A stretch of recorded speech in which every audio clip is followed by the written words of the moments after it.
যদি আপনার জীবনযাপন দিনের পথে না হয়, মৃত্যুকালীন সময়ে বড় ভয়ঙ্কর অবস্থা হবে। এবার ভালো করে শুনেন, আমর ইবনুল আস রাদিয়াল্লাহু আনহু যখন মৃত্যু শয্যায়, তার ছেলে তাকে বললেন, ওগো বাবা, আপনার কেমন লাগছে? শারীরিক অবস্থা কেমন? মানসিক অবস্থা কেমন? আমর ইবনুল আস রাদিয়াল্লাহু আনহু এত বড় মাপের সাহাবী, তিনি বললেন, বাবারে, আমার কাছে মনে হচ্ছে পাড় দিয়ে যেন আমাকে চেপে ধরে রাখা হয়েছে। আমার কাছে মনে হচ্ছে আমার পেটের ভেতরে কাঁটা জমে আছে, আর কে যেন আমার মুখের ভেতর দিয়ে, গলার ভিতর দিয়ে হাত ঢুকায়া সেই কাঁটাগুলোকে টেনে টেনে টেনে টেনে বের করছে। আমার কাছে মনে হচ্ছে সুই দিয়ে ছিদ্র করে করে আমার প্রাণটা বের করা হচ্ছে। বাবারে শোনো, আমার কেমন লাগছে শোনো। আমার কাছে মনে হচ্ছে আসমান জমিনকে আল্লাহ এক করে দিয়েছেন, আসমান জমিনকে এক করে দিয়ে মাঝখানে আমাকে পিষে ফেলা হচ্ছে, এমন কঠিন যন্ত্রণা আমার অনুভব হচ্ছে। অন্যদের কথা কি আর বলবো, আমাদের প্রাণ প্রিয় নবী রাহমাতাল লিল আলামিন মুহাম্মদুর রাসূলুল্লাহ সাল্লাল্লাহু আলাইহি ওয়াসাল্লামের ওফাতকালীন সময়ে তার অনুভূতিটা কেমন ছিল আপনি শুনেন।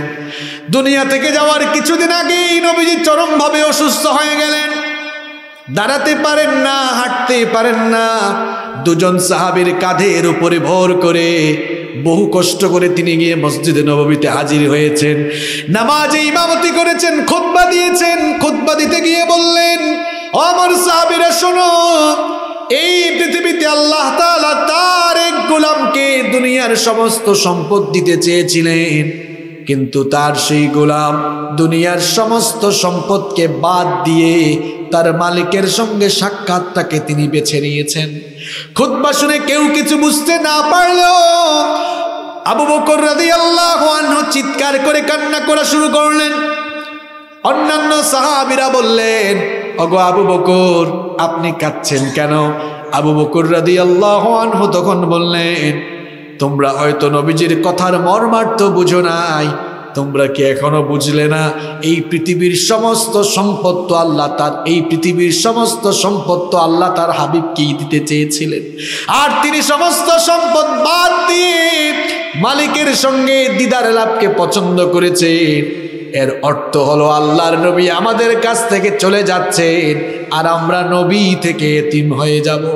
এই জন্য এটা বুঝতে পেরে আমার চক্ষু দিয়ে পানি ঝরছে। নবীজি খুতবা শেষ করে ঘরে চলে গেলেন। সেই দিন মাগরিবের নামাজেও নবীজি ইমামতি করলেন।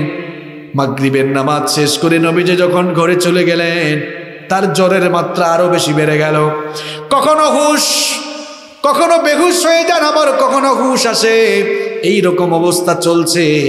এরই মধ্যে এশার নামাজের আজান হয়ে গেল। সাহাবায়ে কেরাম নামাজ আদায়ের জন্য মসজিদে নববীতে হাজির হয়েছেন, নবীজির জন্য অপেক্ষা করছেন। নবীজি আসলে পরে নবীজির ইমামতিতে নামাজে তারা দাঁড়াবেন, কিন্তু নবীজি বেহুশ হয়ে আছেন। একবার হুশ আসলে আরেকবার তিনি বেহুশ হয়ে যান। নবীজির যখন হুশ আসলো, নবীজি বললেন, ওগো আয়েশা, এখন কোন সময়? আম্মা জানা আয়েশা রাদিয়াল্লাহু আনহা বললেন, ওগো আল্লাহর হাবিব, এখন তো এশার নামাজের সময়, কিছুক্ষণ আগে আজান হয়েছে, সাহাবায়ে কেরাম আপনার জন্য অপেক্ষা করছেন, আপনি মসজিদে গেলে পরেই নামাজটা শুরু হয়ে যাবে।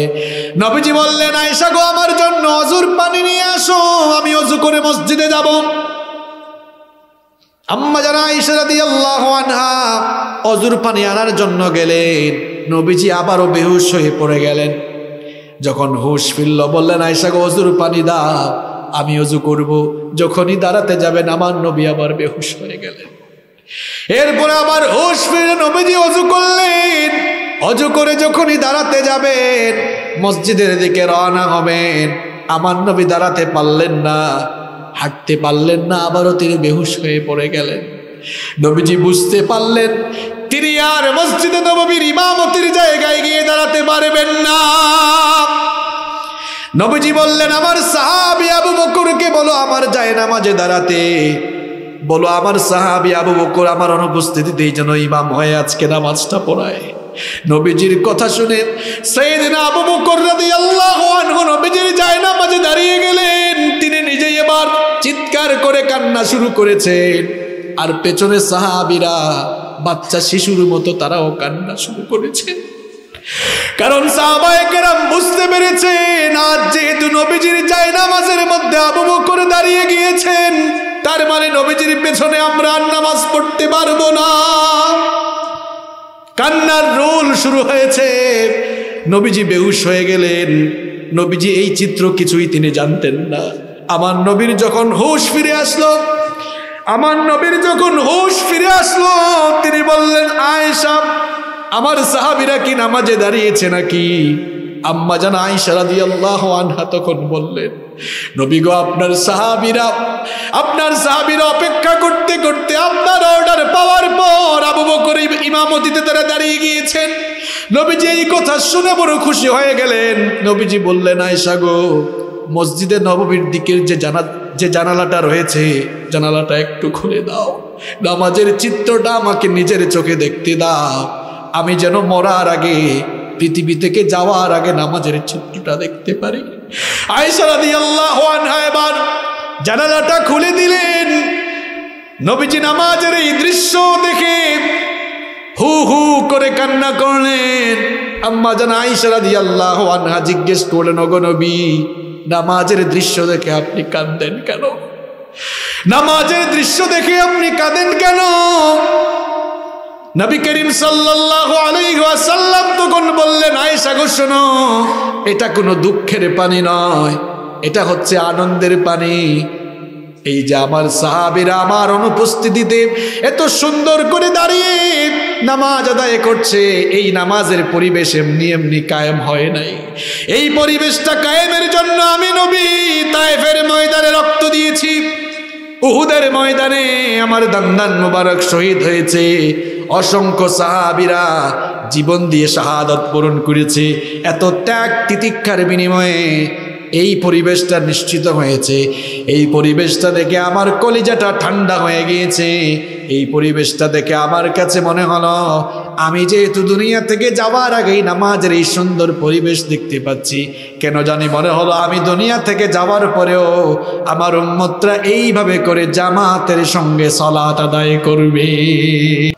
সোমবার যেদিন নবীজি দুনিয়া থেকে চলে যান, নবীজি আরো অসুস্থ হয়ে গেলেন, জ্বরের মাত্রা আরো বেড়ে গেল। নবীজি আম্মা জান আয়েশা রাদিয়াল্লাহু আনহাকে বললেন, আয়েশা গো, একটা বাটিতে, একটা পাত্রে তুমি আমার জন্য পানি নিয়ে আসো। নবীজি এবার ওই বাটির মধ্যে, পাত্রের মধ্যে নিজের হাতটা চুবিয়ে তারপরে সেই ভেজা হাত তার ললাট দেশে তার কপালের মধ্যে মুছতে লাগলেন, মুখের মধ্যে মুছতে লাগলেন। আর তিনি চিৎকার করে বললেন, আল্লাহুম্মা আইন্নি আলা গামারাতিল মাউতি ওয়া সাকরাতিল মাউত, ইন্না লিল মাউতি লাসাকরাত। অর্থাৎ, ওগো আল্লাহ, মৃত্যুর মধ্যে এক যন্ত্রণা রয়েছে, এই মৃত্যুর যন্ত্রণা থেকে আমি তোমার কাছে পানাহ চাই। আমার বাবারা, আমার ভাইরা, যুবক ভাইরা, নামাজটা ছেড়ে দিও না। আমার নবী দুনিয়া থেকে যাওয়ার আগে বললেন, আসসালাত আসসালাত ওয়া মা মালাকাত আইমানুকুম, আমার উম্মত, নামাজ নামাজ নামাজ কখনো ছেড়ে দিও না। ওই নবী মৃত্যুর আগে আপনার জন্য কাঁদলেন, নামাজের দৃশ্য দেখেও কাঁদলেন, নামাজের কথা বলে গেলেন। ওই নামাজটা আজও আমরা অনেকে আদায় করি না। বাইরে মৃত্যুর কথা বলছে, আমার নবীও মৃত্যু থেকে, মৃত্যুর যন্ত্রণা থেকে তিনি রেহাই পাওয়ার জন্য আল্লাহর কাছে দোয়া করেছেন। প্রত্যেকের কাছে এই মৃত্যু আসবে, মানুষ যেন ওই মৃত্যুর কথা ভুলে না যায়, মানুষ যেন ওই মৃত্যু থেকে গাফেল হয়ে না যায়। এই জন্য রব্বুল আলামিন কোরআনুল কারীমের 3টি সূরার ভিন্ন ভিন্ন 3টি আয়াতে একই কথা তিনি 3 বার বলেছেন, কুল্লু নাফসিন যায়িকাতুল মাউত, everyone will take the test of death. প্রত্যেককেই এই মরণের স্বাদ আস্বাদন করতে হবে। আরবের একজন বিখ্যাত কবি, তিনি তার কবিতায় খুব সুন্দর করে বললেন, আল মাউতু কাসুন কুল্লু নাসিন শারিবুন ওয়াল কবরু বাইতুন কুল্লু নাসিন দাখিলুন। মৌত হচ্ছে এমন একটি পেয়ালা, যে পেয়ালা থেকে সবাই পান করবে, আর কবর এমন এক বাড়ি যেই বাড়িতে সবাই প্রবেশ করবে, সবাই ঢুকবে। এই মৃত্যু এটা এমন একটা বিষয়ের 2 নম্বর বৈশিষ্ট্য হচ্ছে no one can escape from death. এই মৃত্যু থেকে কেউ পালিয়ে বাঁচতে পারবে। সামনে পেছনে বডিগার্ড আছে, অনেক প্রোটেকশন নিয়ে আপনি চলাফেরা করেন। হয়তো এই প্রোটেকশন নিয়ে আপনি মানুষের অনিষ্ট থেকে, মানুষের রোষানল থেকে নিজেকে হেফাজত করতে পারবেন। আবার আমরা অনেকেই এমন হয় মনে করে নেই কুমিল্লা সদর থানায় আপনার নামে মামলা হয়েছে, রাতের বেলা পুলিশ আপনাকে গ্রেফতার করার জন্য পুলিশ তার ফোর্স নিয়ে আপনার বাড়ির দিকে রওনা হলো। আপনার কোনো এক বন্ধু সেই খবর জেনে আপনাকে ফোন করলো, দোস্ত তোমার বাড়ির দিকে কিন্তু পুলিশ আসতেছে, এখনই পালাও। পুলিশের হাত থেকে বাঁচার জন্য বাড়ির পেছনের দরজা দিয়ে এবার আপনি পালিয়ে গেলেন। মনে রাখবেন, বাড়ির পেছনের দরজা দিয়ে পালিয়ে পুলিশের হাত থেকে বাঁচা যায়, কিন্তু মৃত্যু যখন চলে আসবে কোথাও আপনি পালিয়ে গিয়ে মৃত্যুর হাত থেকে রেহাই পাবেন না। রব্বুল আলামিন বলেছেন, আইনামা তাকুনু ইউদরিকুমুল মাউতু ওয়ালাউ কুনতুম ফি বুরুজিম মুশাইয়াদা। কোরআনুল কারীমের 4 নম্বর সূরা সূরাতুন নিসা এর 78 নম্বর আয়াতে রব্বুল আলামিন বললেন, যেখানেই তোমরা থাকো না কেন মৃত্যু তোমাদের কাছে আসবে। এমনকি মৃত্যু থেকে বাঁচার জন্য তোমরা যদি কোনো উঁচু টিলায় গিয়ে অবস্থান নাও, মৃত্যু থেকে রেহাই পাবে না। দেখেন, খুব সুন্দর একটি ঘটনা আমার মনে পড়ে গেল।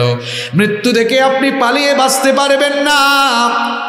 সাইয়েদনা সুলাইমান আলাইহিস সালামের নাম আমরা সবাই জানি। তিনি ছিলেন দাউদ আলাইহিস সালামের ছেলে। তার বাবাও ছিলেন নবী, ছেলেও নবী, বাপ বেটা দুজনেই ছিলেন নবী। সাইয়েদনা দাউদ আলাইহিস সালামের ইন্তেকালের পরে সাইয়েদনা সুলাইমান আলাইহিস সালাম তিনি তার বাবার রেখে যাওয়া সিংহাসনে অধিষ্ঠিত হলেন। তার একজন সিনিয়র মন্ত্রী ছিল সাইয়েদনা সুলাইমান আলাইহিস সালাম। তিনি তার সিনিয়র মন্ত্রীকে নিয়ে একদিন বসে আছেন। এমন সময় মালাকুল মউত মানুষের বেশ ধরে সাইয়েদনা সুলাইমান আলাইহিস সালামের সঙ্গে এসে সাক্ষাৎ করলেন। কথোপকথন শেষ করে তিনি যখন চলে যাচ্ছিলেন, মালাকুল মউত ওই মন্ত্রীর দিকে একটু আর চোখে তাকালেন। মালাকুল মউত চলে যাওয়ার পর মন্ত্রী বলল, গো আল্লাহর নবী সুলাইমান, কিছুক্ষণ আগে আপনার কাছে যিনি আসলেন ওনাকে তো চিনলাম না, এই লোকটার পরিচয় জানি না, কোনোদিন তাকে আপনার কাছে আসতে দেখি নাই। আল্লাহর নবী সুলাইমান আলাইহিস সালাম তখন বললেন, উনি কোনো সাধারণ মানুষ নন, মানুষের বেশ ধরে তিনি আমার কাছে গুরুত্বপূর্ণ কিছু কাজে এসেছিলেন। তিনি হচ্ছেন মালাকুল মউত, তিনি হচ্ছেন মৃত্যুর ফেরেশতা। এই কথা শোনা মাত্রই মন্ত্রী আরো ভয় পেয়ে গেল। সে বলল, ইনি আপনার সাথে সাক্ষাৎ শেষ করে যখন চলে যাচ্ছিলেন আমার দিকে এমন ভাবে তাকিয়েছেন, ওনাকে দেখে, ওনার তাকানো দেখে আমার কলিজা পর্যন্ত কেঁপে উঠেছিল। ওগো আল্লাহর নবী সুলাইমান, এই লোকটাকে যদি আমি আরেকবার দেখি নিজেকে আমি ঠিক রাখতে পারবো না। আল্লাহ তাআলা তো আপনাকে মুআজিজা দিয়েছেন, বাতাস আপনার হুকুম মানে। রব্বুল আলামিন সাইয়েদনা সুলাইমান আলাইহিস সালামকে অসংখ্য মুআজিজা দিয়েছিলেন। তার মধ্যে একটি মুআজিজা ছিল বাতাসকে আল্লাহ তাআলা তার আদেশের অনুগত করে দিয়েছিলেন। মন্ত্রী বলল, বাতাস যেহেতু আপনার হুকুম মানে, বাতাসকে আপনি বলেন বাতাস যেন আমাকে এখান থেকে নিয়ে হিন্দুস্তানের কোনো দূরবর্তী জায়গায় রেখে আসে।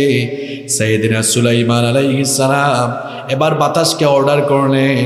বাতাস সুলাইমান আলাইহিস সালামের হুকুম মতো ওই মন্ত্রীকে নিয়ে হিন্দুস্তানের একটি দূরবর্তী জায়গায় রেখে আসলো। পরের দিন মালাকুল মউত যখন সাইয়েদনা সুলাইমান আলাইহিস সালামের কাছে আসলেন, সাইয়েদনা সুলাইমান আলাইহিস সালাম মালাকুল মউতকে প্রশ্ন করলেন, ওগো মালাকুল মউত, গতকাল তুমি যখন আমার কাছে এসেছিলে, যাওয়ার সময় আমার মন্ত্রীর দিকে কেমন করে তাকিয়েছিলে? বেচারা তো খুব ভয় পেয়েছে। সুলাইমান আলাইহিস সালামকে এবার মালাকুল মউত জবাব দিল, ওগো আল্লাহর নবী সুলাইমান, যখন আমি আপনার সঙ্গে সাক্ষাৎ শেষ করে বিদায় নিচ্ছিলাম, লোকটাকে আপনার কাছে দেখে আমি বড় অবাক হয়ে গিয়েছিলাম। কারণ আপনার সঙ্গে সাক্ষাৎ শেষে পরবর্তী শিডিউল ছিল, আল্লাহর হুকুম ছিল এই লোকটার জান যেন আমি হিন্দুস্তান থেকে কবজ করি। আমি নিজেই তাকে এখানে দেখে অবাক হয়ে গেলাম। কিছুক্ষণ পর যার রূহ হিন্দুস্তান থেকে কবজ করার কথা, সে এখন আপনার কাছে কি করে? টাইম মতো আমি গিয়ে তাকে সেখানে পাবো কিনা, এই জন্য অবাক হয়ে আমি তার দিকে তাকিয়েছিলাম। এই কথা শুনে সুলাইমান আলাইহিস সালাম তখন বললেন, আহারে আমার মন্ত্রী বেচারা, মৃত্যুর হাত থেকে বাঁচার জন্য হিন্দুস্তান পর্যন্ত গিয়েও তো কোনো লাভ হলো না, মৃত্যুর হাত থেকে বেচারা রেহাই পেল না। কি বুঝলেন আপনি? মৃত্যু এমন একটি বিষয়, এটা থেকে আপনি পালিয়েও বাঁচতে পারবেন। আপনার নামে মামলা হলে পালিয়ে পালিয়ে বেশ কয়েকদিন থাকতে পারবেন, কিন্তু মৃত্যু চলে আসলে যেখানেই যাবেন মৃত্যু ওখানে ধরবে। কেন আমি মৃত্যুর কথা বলছি? কারণ মৃত্যুকে যারা ভুলে গিয়েছে, গুনাহের সাগরে আজ তারা গা ভাসিয়ে দিয়েছে। যদি মৃত্যুর কথা স্মরণ থাকতো, মানুষের উপর জুলুম করতো না। মৃত্যুর কথা যদি স্মরণ থাকতো, তাহলে অন্যায়ভাবে মানুষের উপরে হামলা মামলা দিত না। এই মৃত্যুর কথা আমরা ভুলে গিয়েছি বলে অন্যায় পাপাচার অবিচারে আমরা নিজেদেরকে লিপ্ত করে ফেলেছি। এই মৃত্যু সবার কাছে আসবেই আসবে, এতে কোনো সন্দেহ। তাহলে মৃত্যুর 2 নম্বর বৈশিষ্ট্য জানলাম, মৃত্যু থেকে কেউ পালিয়ে বাঁচতে পারবে। নাম্বার 3 নম্বর, no one can live from death pole. মৃত্যুর থাবা থেকে, ভয়ঙ্কর থাবা থেকে কেউ রেহাই পাবে না, কেউ না। পৃথিবীর প্রথম মানুষও রেহাই পান নাই। পৃথিবীর প্রথম মানুষ এবং প্রথম নবী আবুল বাশার সাইয়েদিনা আদম আলাইহিস সালামকে আল্লাহ তাআলা তার নিজের কুদরতি হাতে বানালেন। নিজের কুদরতি হাতে বানানোর পর নিজেই আল্লাহ তাআলা তার ভেতরে রূহ ফুঁকে দিলেন। এরপরে আল্লাহ তাআলা সাইয়েদিনা আদম আলাইহিস সালামকে বললেন, ও আদম, উমরুকা আলফা সানা, আমি তোমাকে 1000 বছর হায়াত দিয়েছি। এরপরে রব্বুল আলামিন সাইয়েদিনা আদম আলাইহিস সালামের সামনে কিয়ামত পর্যন্ত তার যত অনাগত সন্তান দুনিয়াতে আসবে, সকলের রূহ তার সামনে একত্রিত করলে একটা রূহ সভার আয়োজন করলেন। জনগণ দিয়ে হয় জনসভা, আর রূহ দিয়ে হয় রূহ সভা। কি সভা? আদম আলাইহিস সালাম তার সামনে এতগুলো রূহ দেখে বললেন, ওগো আল্লাহ, মান হাউলাই, এরা কারা? আদম আলাইহিস সালামকে রব্বুল আলামিন বললেন, এরা সবাই হচ্ছে তোমার সন্তান। কিয়ামত পর্যন্ত এরা সবাই আস্তে আস্তে পর্যায়ক্রমে দুনিয়াতে যাবে। আদম আলাইহিস সালাম খুব খুশি হলেন। সবগুলো রূহের দিকে তিনি নজর দিলেন। হঠাৎ করে একটা রূহের দিকে তার নজর গেল। তিনি বললেন, মান হাদা, ওগো আল্লাহ, এটা কে? এর পরিচয় আপনি আমাকে দেন। আল্লাহ তাআলা বললেন, হাদা ইবনুকা দাউদ, এটা তোমার ছেলে দাউদ, আমি তাকে নবী বানাবো। এবার আদম আলাইহিস সালাম আল্লাহ তাআলাকে বললেন, ওগো রব, আমার ছেলে দাউদকে তুমি কত বছর হায়াত দিয়েছো? আল্লাহ তাআলা বললেন, 60 সানা, আমি তাকে 60 বছর হায়াত দিয়েছি। আদম আলাইহিস সালাম তখন বললেন, ওগো রব, তুমি আমাকে 1000 বছর হায়াত দিয়েছো, আর আমার এত সুন্দর ফুটফুটে সন্তান আমার ছেলে দাউদকে তুমি মাত্র 60 বছর হায়াত দিয়েছো। ওগো রব, আমার হায়াত থেকে 40 বছর মাইনাস করে আমার ছেলে দাউদকে আরো 40 বছর বাড়ায়া দাও। এখন ছেলের জন্য বাপ অ্যাপ্লিকেশন করেছে, কবুল করেছেন কি? আদম আলাইহিস সালামের হায়াত থেকে এবার 40 বছর কাটা হলো। 1000 থেকে 40 গেলে থাকে কত? 960। আর দাউদ আলাইহিস সালামকে আল্লাহ 60 বছর হায়াত দিয়েছেন, 40 বছর যুগ হলো। কত হইল? আদম আলাইহিস সালাম দুনিয়াতে আসলেন। 960 বছর বাঁচার পরে মালাকুল মউত হাজির হয়ে গেলেন। মালাকুল মউত এসে বললেন, ওগো আল্লাহর নবী আদম, মৃত্যুর সময় চলে এসেছে, আমি আপনার রূহ কবজের জন্য আপনার কাছে এসেছি। আদম আলাইহিস সালাম বললেন, এখনো টাইম হয় নাই। এখনো তো টাইম হয় না। আমাকে তো আল্লাহ বলেছেন, উমরুকা আলফা সানা, 1000 বছর তোমাকে হায়াত দিয়েছি। মালাকুল মউত বললেন, আপনি কি ঘটনা ভুলে গিয়েছেন? আপনি যে আপনার ছেলে দাউদকে 40 বছর দিয়েছিলেন, মনে নেই আপনার? কয় না আমি দেই নাই। আমরাও দেখবেন অনেক সময় অনেক কাজ করলে ভুলে যাই, আমরা বলি করি নাই। অনেক সময় খাওয়ার পরে আমাদের মনে থাকে না, আমরা বলি খাই নাই। নাসিয়া আদম, আদম ভুলে গিয়েছিলেন, ফানাসিয়া বানু। এই জন্য আদমের সন্তানরাও মাঝে মাঝে ভুলে যায়, ভুলে যাওয়ার খাসলত আমাদের ভেতরেও আছে। মালাকুল মউত বললেন না আপনি দিয়ে ফেলেছেন। আদম আলাইহিস সালাম বললেন আমি দেই নাই। দুইজনের এবার ঝগড়া শুরু হলো। মালাকুল মউত আল্লাহর কাছে গেলেন, বললেন ওগো আল্লাহ, আপনার বান্দা আদম তো হায়াত যে দিয়েছে সেটা স্বীকার করে না। আল্লাহ তাআলা বললেন ঠিক আছে বাদ দাও, আমার আদমকে আরো 40 বছর বাড়ায়া দাও। যেহেতু তখন স্বাক্ষর সিস্টেম ছিল না, লিখে রাখার সিস্টেম ছিল না, দিয়ে দাও। 1000 বছরে তিনি বাঁচলেন। কিন্তু বলেন তো 1000 বছর শেষ হওয়ার পরে তিনি কি আর দুনিয়ায় থাকতে পেরেছেন? আমার ভাইরা, পয়গাম্বররা পর্যন্ত মৃত্যুর হাত থেকে রেহাই পান না, ওই মৃত্যুকে আপনি ভুলে গিয়েছেন। বুখারীর হাদিস মনে পড়ল, মুসা আলাইহিস সালামের কাছে যখন মালাকুল মউত আসলেন, মুসা নবী ঠান্ডা নবী না গরম নবী? খুব গরম নবী, ফেরাউনের বংশের। এক লোককে একটা থাপ্পড় দিয়া দুনিয়া থেকে বিদায় করে দিয়েছে। আল্লাহু আকবার! কি জাতের গরম নবী চিন্তা করছেন? আমার আপনার থাপ্পড়ে কোনো কাম হবে?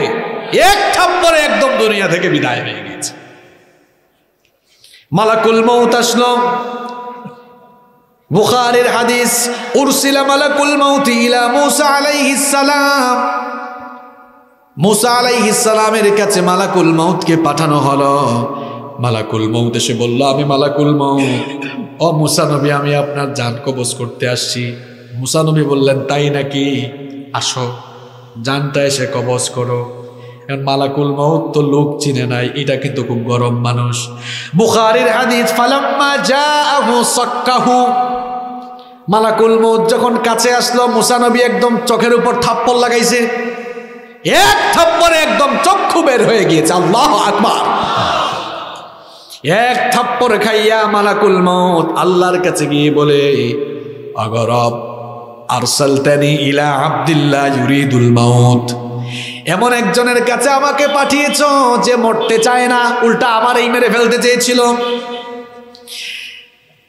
রব্বুল আলামিন তখন মালাকুল মউতকে বললেন, আমার মুসার কাছে ফিরে যাও, গিয়ে বলো তিনি যদি আরো হায়াত চান, তিনি যেন একটি ষাঁড়ের পিঠের উপরে হাত রাখেন। ষাঁড় বুঝেন তো আপনারা?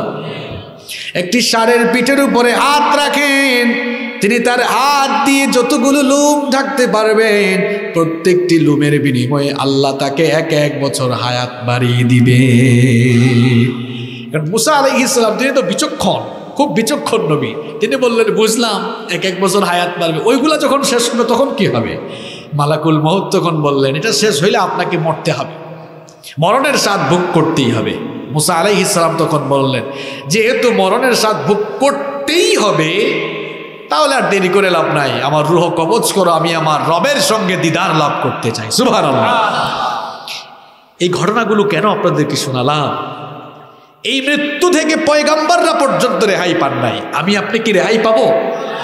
মৃত্যুর 4 নম্বর বৈশিষ্ট্য হচ্ছে the time of death is determined by Almighty Allah and it doesn't come with anyone's permission.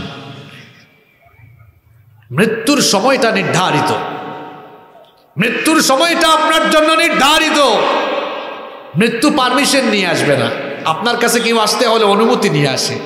মালাকুল মউত কি বলবে, অমুক সাহেব আমি কি আপনার কাছে আসব? কি বলেন, এরকম বলে আসবে? মৃত্যু কারো কাছে পারমিশন নিয়ে আসে না, এবং মৃত্যুর সময়টাও নির্ধারিত। এই নির্ধারিত সময় এসে গেলে আর বিলম্ব করা হবে না। কোরআনুল কারীমের 7 নম্বর সূরা সূরাতুল আরাফের 34 নম্বর আয়াতে রব্বুল আলামিন বললেন ওয়ালিকুল্লি উম্মাতিন আজাল ফাইদা জাআ আজালুহুম লা ইয়াস্তাখিরুনা সাআতাও ওয়া লা ইয়াস্তাকদিমুন। আল্লাহ তাআলা বলছেন প্রত্যেকের জন্য এই অবকাশের একটি সময় নির্ধারিত রয়েছে। ওই সময় যখন ফুরিয়ে যাবে, মৃত্যুর সময় যখন চলে আসবে আর বিলম্ব হবে না, দেরি করা হবে না, পিছিয়ে দেওয়া হবে না, একেবারে টাইম মতো সবাইকে মরতে হবে। একদম মৃত্যুর সময় আসলে মরতে আপনাকে হবেই। আমাদের তো টাইমের কোনো ঠিক ঠিকানা নাই, কিন্তু মৃত্যু বিষয়টি এমন, 1 সেকেন্ড দেরি হবে না, আবার 1 সেকেন্ড আগেও মৃত্যুর পয়গাম আসবে না, একেবারে টাইমলি মৃত্যুর ঘটনা ঘটে যাবে। নাম্বার 5 নাম্বার হচ্ছে the place of death is determined by Almighty আল্লাহ। শুধু সময় নয়, মৃত্যুর স্থানটাও কার পক্ষ থেকে নির্ধারিত। এই মাঠের মধ্যে আপনি মরবেন, নাকি ঘরের মধ্যে মরবেন, নাকি অ্যাক্সিডেন্ট করে মরবেন, নাকি টয়লেটের ট্যাঙ্কির উপর মরবেন, আপনি জানেন না। মৃত্যুর স্থানটাও নির্ধারণ করে দিয়েছেন কে? এই যে আপনি ইসলামের বিরুদ্ধে কথা বলেন, ইসলামের বিরুদ্ধে কাজ করেন, আলেম ওলামাদের বিরুদ্ধে কথা বলেন, কোন জায়গায় কেমনে যে আপনার মৃত্যু হবে, কেমন বেজ্জনির সাথে, এটা তো আপনি নিজেও জানেন না মিয়া। মনে রাখবেন, ইসলামের বিরুদ্ধে, কোরআনের বিরুদ্ধে কাজ করেছে যারা, ইতিহাস বলছে বেজ্জতির সাথে মৃত্যুবরণ করেছে তারা। কারো মৃত্যু ভালো হয় নাই। আবু লাহাবের মৃত্যুর খবর জানেন আপনারা? কেমনে মরছে কে বলতে পারবেন? নো। আবু লাহাব কেমনে মরছে? এই বুঝি আপনাদের পড়াশোনার অবস্থা। আবু লাহাব গুটি বসন্ত হলো, এটা সংক্রমিত হয়ে গেল। শোনেন ভালো করে যুবক ভাইরা, শোনো, তোমরা যে এদিক ওইদিক দৌড়াও, কার পেছনে দৌড়াও? খবরদার কোন ইসলাম বিরোধী, কোরআন বিরোধীদের পেছনে দৌড়াবা না। নিজেকে ঠিক করো, সংশোধন করো, কোরআনওয়ালা ইসলামওয়ালা লোকদের সাথী হও, কোনো বেঈমানের সাথী হইও না। গুটি বসন্ত হলো, এটা সংক্রমিত হয়ে গেল, মারা গেল। এখন তার বউ, তার ছেলে পেলে কেউ তারে ছুঁই না, কারণ ছুঁইলে যদি এই রোগ তারও হয়ে যায়। লাশ পরে রইল। শোনেন, ইসলামের বিরুদ্ধে কাজ করার কারণ দেখেন না পরিণতিটা কি, মরার পরে লাশ পড়ে আছে, কেউ তারে ছুঁই না। এই আবু লাহাব, তিরমিজির এক বর্ণনা এসেছে, তার এই হাত দিয়ে নবীজিকে পাথর নিক্ষেপ করেছিল। গত বছর এই কাহিনী আপনাদের এই মাঠে আমি শোনায় গেছিলাম, মনে আছে আপনাদের? আমার মনে আছে, আমি এই কাহিনীটা বলে গিয়েছিলাম আবু লাহাবের। এবং এই আবু লাহাব নবীজির সাজদায় গেলে তার এই হাতগুলা দিয়ে নবীজির উপরে উঠে নারী ভুড়ি ফেলে যেত। দেখেন আল্লাহর মায়ের, আল্লাহর বিচারটা কেমন দেখেন। এ যখন মরল, তার ছেলে পেলে কেউ কাছে যায় না। এখন লাশ যদি দাফন না করা হয় বা কোনো জায়গায় নিয়ে ফেলা না হয়, এটা পচে তো দুর্গন্ধ হবেই। যখন এটা পচা শুরু হলো, দুর্গন্ধ শুরু হলো, তার ছেলেরা লোক ভাড়া করলো। লোক ভাড়া করে বলল, এর লাশটা কি করো, একটু দূরে সরাই দাও। এখন যাদেরকে আনছে ভাড়া করে, তাদেরও তো জানের ভয় আছে। এরা তখন লাঠি দিয়া গুতায়া গুতায়া, শোনেন, লাঠি দিয়া গুতায়া গুতায়া তারপরে একটা গর্তের মধ্যে ফেললো। এখন গর্তের মধ্যে ফেললেও তো দুর্গন্ধ ছড়াবে। নিজের ছেলেরা এবার পাথর হাতে নিয়ে তার লাশের উপরে মারা শুরু করলো, যেন পাথরের স্তূপ হয়ে যেন আর দুর্গন্ধ বাহিরে আসতে না পারে। আল্লাহর মায়ের দেখছেন, নবীজিকে যেই হাত দিয়ে সে পাথর মেরেছে, মরার পরে তার ছেলেদেরকে দিয়ে আল্লাহ তারে পাথরের মায়ের খাওয়াইছে। ঠিক কিনা বলেন? এই ভিক্সের কাহিনী কি হইল? 3 মাস আগে ভিক্স, কোন ভিক্স? লার্স ভিক্স, ওই যে সুইডিশ কার্টুনিস্ট 2007 সালে নবীজির কার্টুন আঁকলো, ব্যঙ্গচিত্র করলো। এই তো 3 মাস আগে মারা গেল না? যখন সে নবীজির কার্টুন আঁকলো, গোটা পৃথিবীর মুসলমানরা প্রতিবাদ জানালো। সে দেখলো, হায় হায়, সবাই তো ফুঁসে উঠেছে। এবার মানুষের রোষানল থেকে বাঁচার জন্য 2007 থেকে 2021 সাল পর্যন্ত 14 বছর পুলিশি প্রোটেকশন নিয়ে চলাফেরা করেছে। আল্লাহর মায়ের, আল্লাহর গজব। পুলিশের গাড়িতে থাকা অবস্থায় অ্যাক্সিডেন্ট করে আগুন লেগে নির্মমভাবে সে নিহত হয়েছে। আপনি যে ক্ষমতা একটু পাইয়া সামনে পিছনে পুলিশ নিয়ে ভাবেন, আমারে আর কে ধরে? এই ভিক্স থেকে শিক্ষা নেন, আবু লাহাব থেকে শিক্ষা নেন। হয়তো প্রোটেকশন নিয়ে মানুষের হাত থেকে, মানুষের রোষানল থেকে বাঁচা যায়, আল্লাহর গজব থেকে নিজেকে রক্ষা করা যায় না। মৃত্যুর স্থানটাও আল্লাহর তরফ থেকে নির্ধারিত। আপনারা পড়াশোনা করবেন, পড়াশোনা করে দেখবেন ইসলামের বিরুদ্ধে, আল্লাহর দ্বীনের বিরুদ্ধে যারাই কাজ করেছে একটার মৃত্যু ভালো হয়নি। খালি আবুল আহাবকে আমি উদাহরণ দিব, এর তো বাড়িও এখন, এই যে আবু জাহালের বাড়ি এখন কি মানুষকে ওখানে পায়খানা করে। এই ফেরাউন কি কম বড় শাসক ছিল? মৃত্যুটা ভালো হয়েছে আপনারা বলেন? আমি কি বললাম যে পৃথিবীতে আল্লাহর দ্বীনের বিরুদ্ধে দাঁড়িয়েছে যারা, বেইজ্জতির সাথে মরেছে তারা। উদাহরণ দিচ্ছি, ফেরাউন ভালো মৃত্যু না অপমৃত্যু? আপনারা কি আমার কথা শুনতেছেন? কত দামি দামি কথা আমি বলে যাচ্ছি, জবাব দিতে হবে তো। ভালো মৃত্যু হয়েছে না অপমৃত্যু হয়েছে? নমরুদ, আরে বাপরে বাপ, ভালো মশা দিয়াও না, ল্যাংরা মশা দেয়া জুতার বাড়ি খাইতে খাইতে মরছে। ঠিক কিনা বলেন? এখনো দেখবেন জুতার বাড়ির সিস্টেম বহু জায়গায় আছে। এখন মাহফিলের প্যান্ডেলেও দেখলাম জুতা বৃষ্টি হয়। এখনো কোরআনের বিরুদ্ধে অবস্থান করে জুতার বাড়ি খায় যারা, নমরুদের বংশধর হলো তারা। তাইলে তো ভালো জায়গায় আছে, তুই জুতার বাড়ি খাস কেন? নিজের খাস, ওদের কারণে তো জুতার বাড়ি খায়। আছে না নাই? তো বলছিলাম মৃত্যুর 5 নম্বর বৈশিষ্ট্য, the place of death is determined by Almighty আল্লাহ। মৃত্যুর জায়গাটাও কার পক্ষ থেকে নির্ধারিত?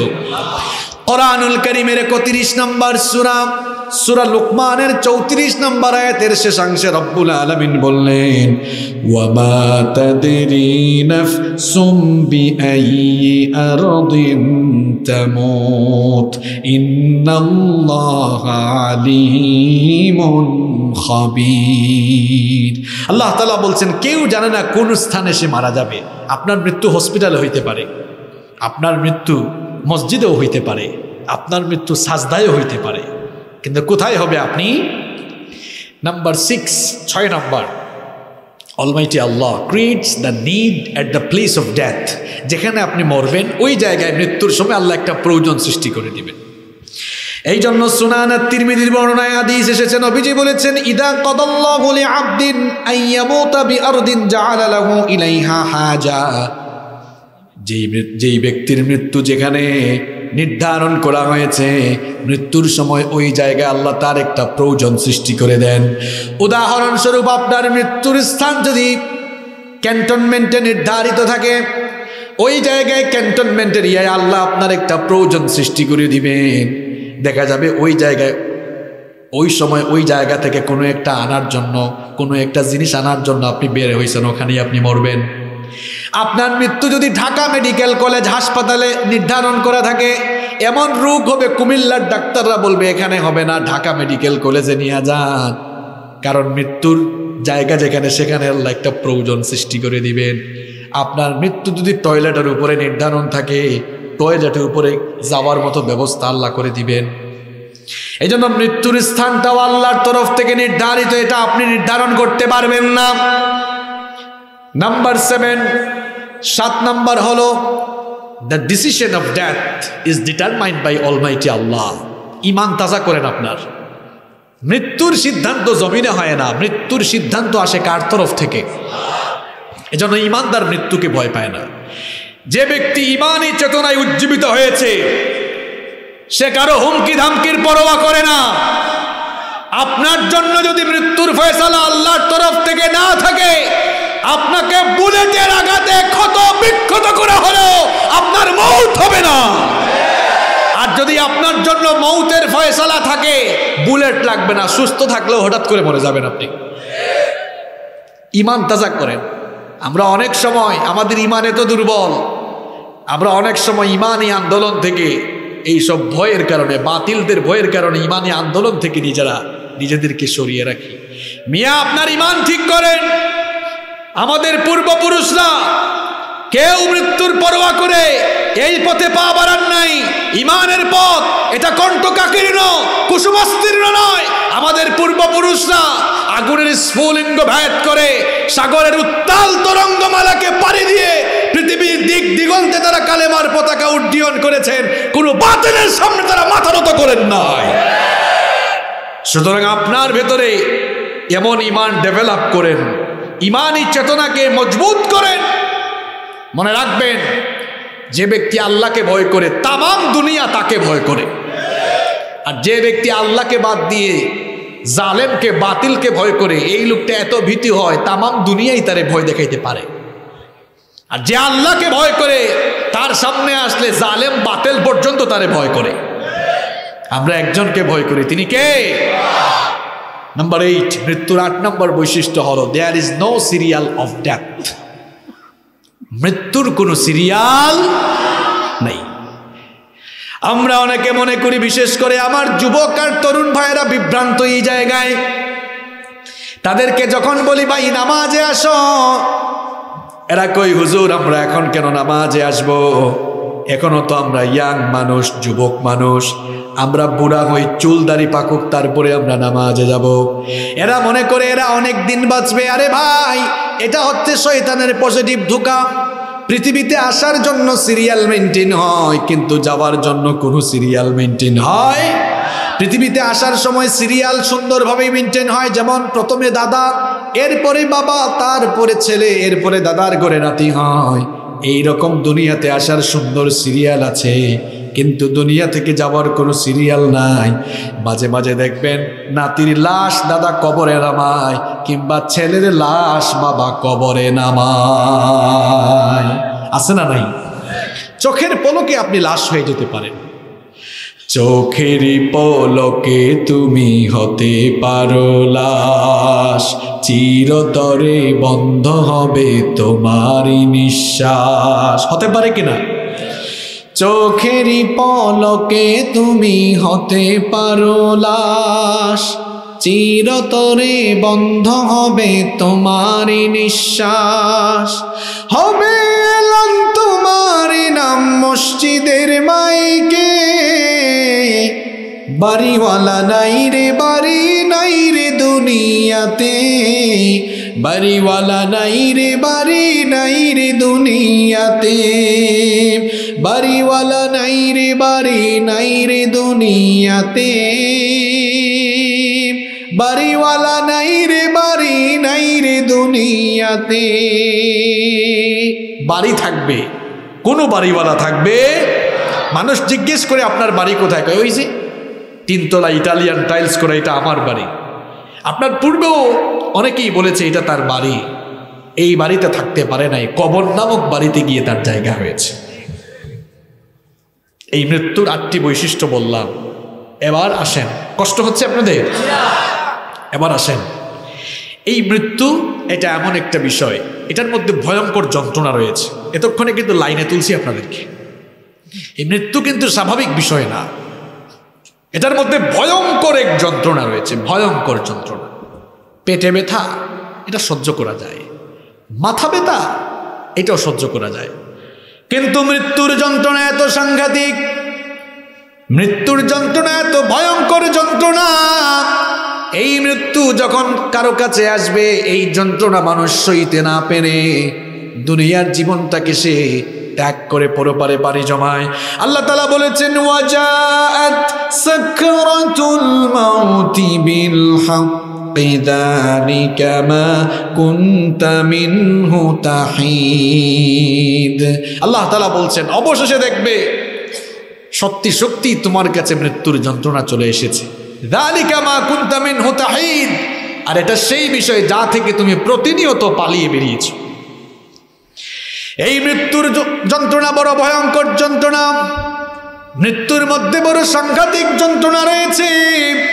দেখেন নবী করিম সাল্লাল্লাহু আলাইহি ওয়াসাল্লামের কয়েকজন সাহাবীর মুখ থেকে মৃত্যু যন্ত্রণার ব্যাপারে আপনি শুনে নিন। নবী করিম সাল্লাল্লাহু আলাইহি ওয়াসাল্লামের প্রিয় সাহাবী শাদ্দাদ বিন আউস রাদিয়াল্লাহু আনহু বলেছেন, যদি কোনো জীবিত মানুষকে করাত দিয়ে চিরে 2 খণ্ড করে ফেলা হয়, একজন জীবিত মানুষকে ধরে করাত দিয়ে যদি 2 খণ্ড করে ফেলা হয়, 2 টুকরা করে ফেলা হয়, সে যতটা না কষ্ট পাবে, মৃত্যুর সময় পাপিষ্ঠ গুনাহগাররা তার চাইতে আরো বেশি কষ্ট পাবে। আপনি কথার ওজন বুঝেন? জিন্দা মানুষকে করাত দিয়া কেটে 2 টুকরা করলে সে আর কি কষ্ট পাবে, মরণের সময় পাপীরা এর চেয়ে বেশি যন্ত্রণা পাবে।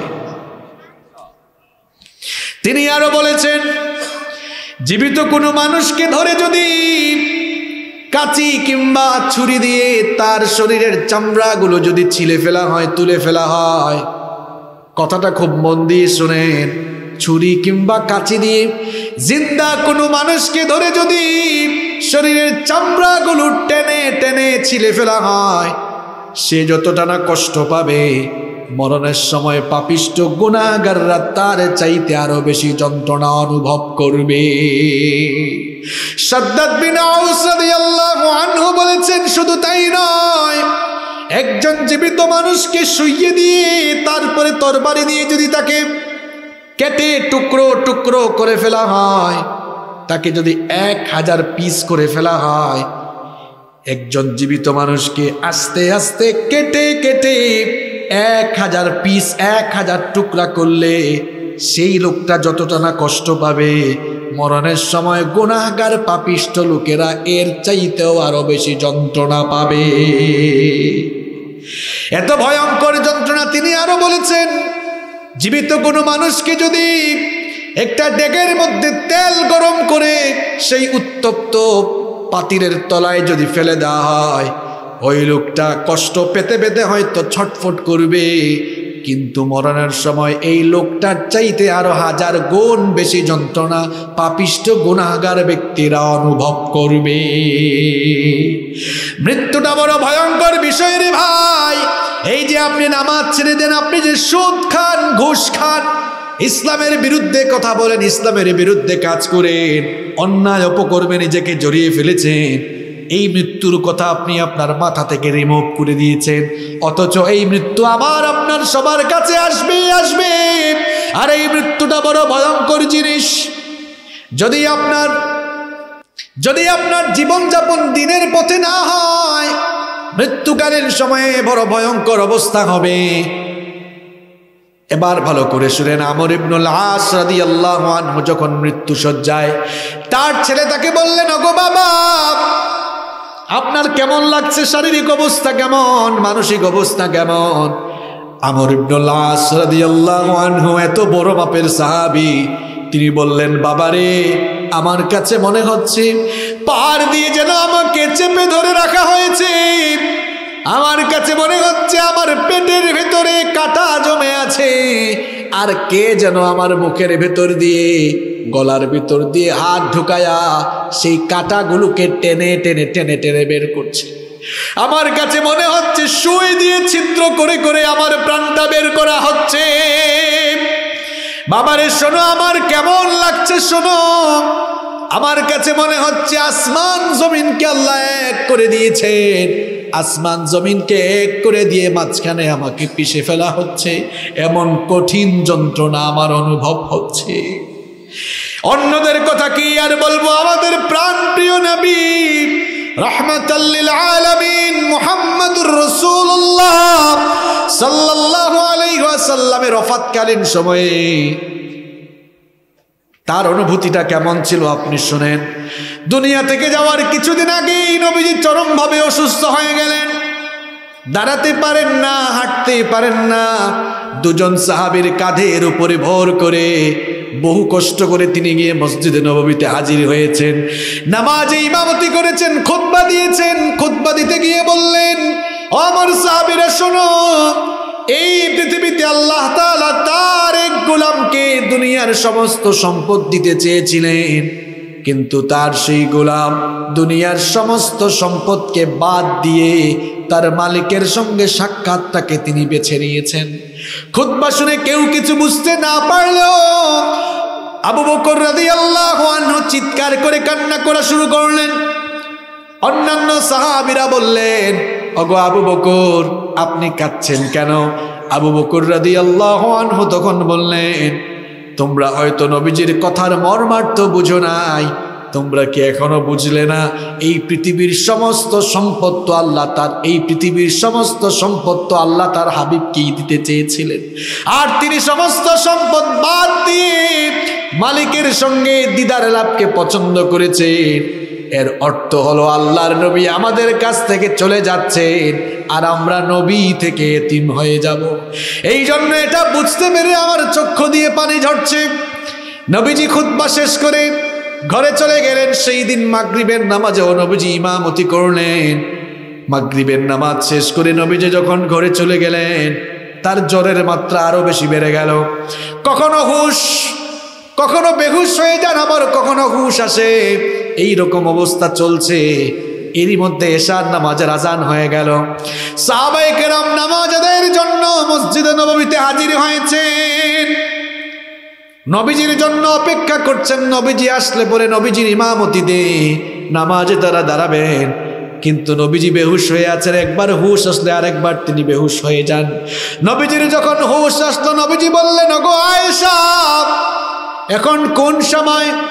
আম্মা জানা আয়েশা রাদিয়াল্লাহু আনহা বললেন, ওগো আল্লাহর হাবিব, এখন তো এশার নামাজের সময়, কিছুক্ষণ আগে আজান হয়েছে। সাহাবায়ে কেরাম আপনার জন্য অপেক্ষা করছেন। আপনি মসজিদে গেলে পরেই নামাজটা শুরু হয়ে যাবে। নবীজি বললেন, আয়েশা গো, আমার জন্য অজুর পানি নিয়ে আসো, আমি অজু করে মসজিদে যাব। আম্মা জানা আয়েশা রাদিয়াল্লাহু আনহা অজুর পানি আনার জন্য গেলেন। নবীজি আবারও বেহুশ হয়ে পড়ে গেলেন। যখন হুশ ফিরল, বললেন, আয়েশা গো, অজুর পানি দাও, আমি অজু করব। যখনই দাঁড়াতে যাবেন, আমার নবী আবার বেহুশ হয়ে গেলেন। এরপরে আবার হুশ ফিরে নবীজি অজু করলেন। অজু করে যখনই দাঁড়াতে যাবেন, মসজিদের দিকে রওনা হবেন, আমার নবী দাঁড়াতে পারলেন না, হাঁটতে পারলেন না, আবারও তিনি বেহুশ হয়ে পড়ে গেলেন। নবীজি বুঝতে পারলেন তিনি আর মসজিদে নববীর ইমামতির জায়গায় গিয়ে দাঁড়াতে পারবেন না।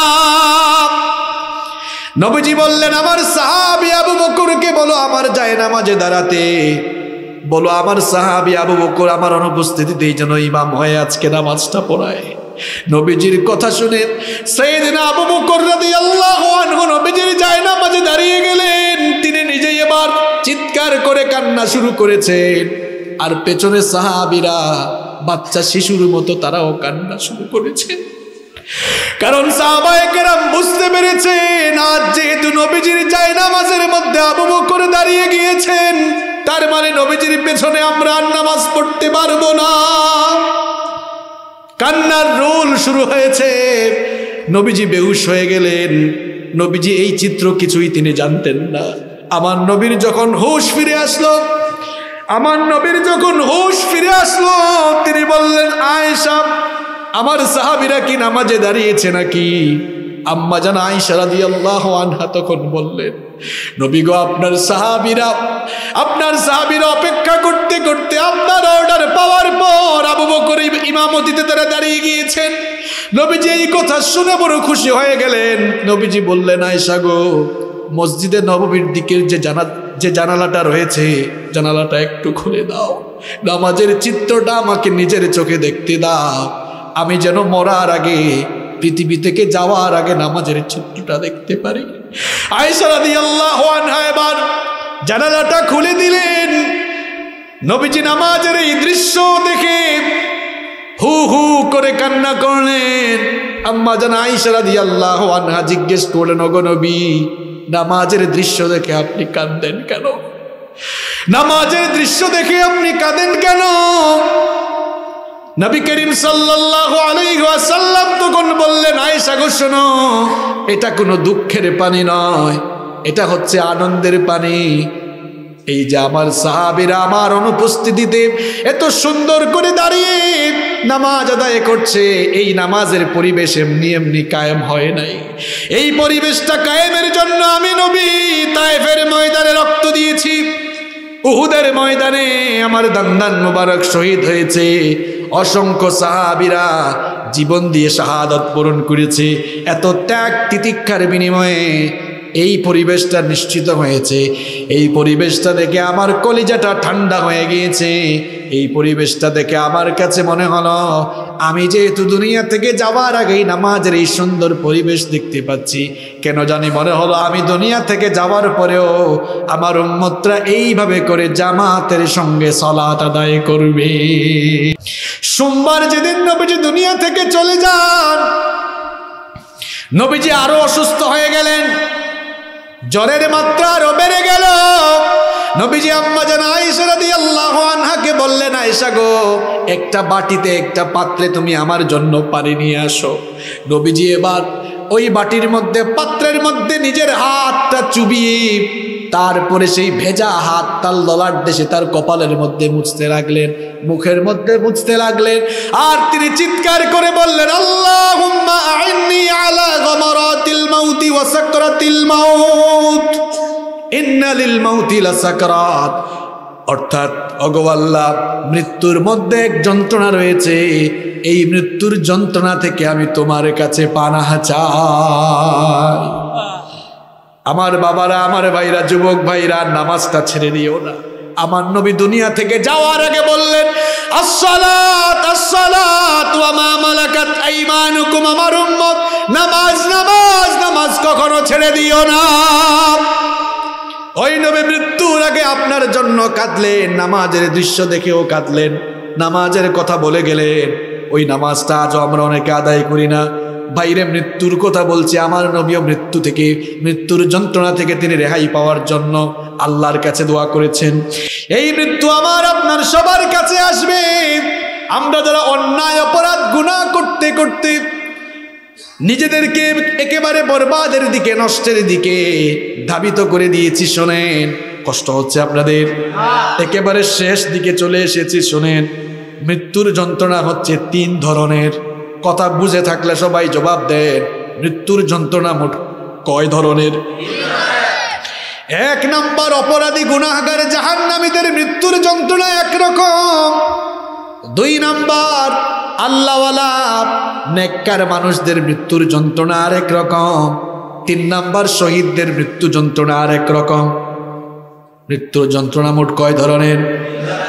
এবার শুনেন, 1 নাম্বার, অপরাধী লোক যারা, গুনাহগার যারা, 5 ওয়াক্তের নামাজ যারা ছেড়ে দিচ্ছে, সুদ ঘুষ মিথ্যা বলা, এরপরে গীবত করা, চুগলখুরি করা, যত ধরনের অন্যায় অপকর্ম আছে, এই ধরনের অন্যায় অপকর্ম করতে করতে নিজের জীবনটাকে নষ্ট করে দিয়েছে যারা, মৃত্যুকে তো সবাই আপনারা বিশ্বাস করেন নাকি বিশ্বাস করেন না? এই মৃত্যুর সময় যখন আসবে, আমার কথা নেই, এগুলো নবীজি বলেছেন, মৃত্যুর সময় পাপিষ্ঠ গুনাহগার বান্দাদের রূহ কবজের জন্য মালাকুল মউত জাহান্নাম থেকে কাফনের কাপড় নিয়ে আসবেন। ওই কাফনের কাপড় থেকে দুর্গন্ধ ছুটবে, এমন দুর্গন্ধযুক্ত কাফনের কাপড় নিয়ে মালাকুল মউত আসবেন, সাথে করে জাহান্নামের একদল ফেরেশতা নিয়ে আসবেন। মালাকুল মউত এসে লোকটার একেবারে মাথার পাশে বসবেন। মালাকুল মউত এসে বলবেন, হাদিসে এসেছে, মালাকুল মউত বলবেন, ইয়া আইয়াতুহান নাফসুল খাবিথা, হে অপবিত্র আত্মা, উখরুজি ইলা সাখাতিম মিনাল্লাহি ওয়া গাদাব, আল্লাহর অসন্তুষ্টি আর গজবের উদ্দেশ্যে তুমি বের হয়ে আসো। এই কথা বলা মাত্রই মালাকুল মউত যখন লোকটার পায়ের মধ্যে, গুড়ালির মধ্যে চাপ মারবে, লোকটার কাছে মনে হবে এই দুনিয়ার সমস্ত পাহাড় তার উপরে রেখে দেওয়া হয়েছে। এই রকম যন্ত্রণা, এই রকম কষ্টদার অনুভব হবে। মালাকুল মউত যখন গুড়ালিতে চাপ মারবে, রূহ গিয়ে চামড়ার নিচে লুকাবে। মালাকুল মউত যখন চামড়ার নিচে একটা চাপ দিবে, রূহ তখন গিয়ে লুমের নিচে লুকাবে। এইরকম মালাকুল মউত চাপতে চাপতে, মালাকুল মউতের প্রত্যেকটা চাপ গোটা দুনিয়ার সমস্ত পাহাড় দিয়ে চেপে রাখলেও যে কষ্ট হতো না, এর চাইতে বেশি কষ্ট লোকটা পাবে। জীবিত মানুষকে, জীবিত মানুষের শরীর থেকে চামড়াগুলো টেনে টেনে আনলে সে যতটা না কষ্ট পাবে, মালাকুল মউত যখন ওই পাপিষ্ঠ গুনাহগার লোকটার রূহ কবজ করবেন, লোকটা তার চাইতে আরো বেশি কষ্ট পাবে। এই রকম কষ্ট দিয়ে দিয়ে, যুবক ভাইরা ভালো করে শোনো, এই যে নামাজ ছেড়ে দাও, অন্যায় করো, অপকর্ম করো, অন্যায় আর গুনাহের সাগরে গা ভাসিয়ে দিচ্ছ মৃত্যুকে। এই মৃত্যুর কথা তুমি স্মরণ করো। মৃত্যুকালীন অবস্থা বড় ভয়াবহ হয়। জাহান্নামী গুনাহগারদের মৃত্যুকালীন সময়টা এরকম ভয়াবহ হয়। ওই যে কিছুক্ষণ আগে ঘটনা শোনালাম, জীবিত মানুষকে করাত দিয়ে 2 খণ্ড করলে সে আর কি কষ্ট পাবে।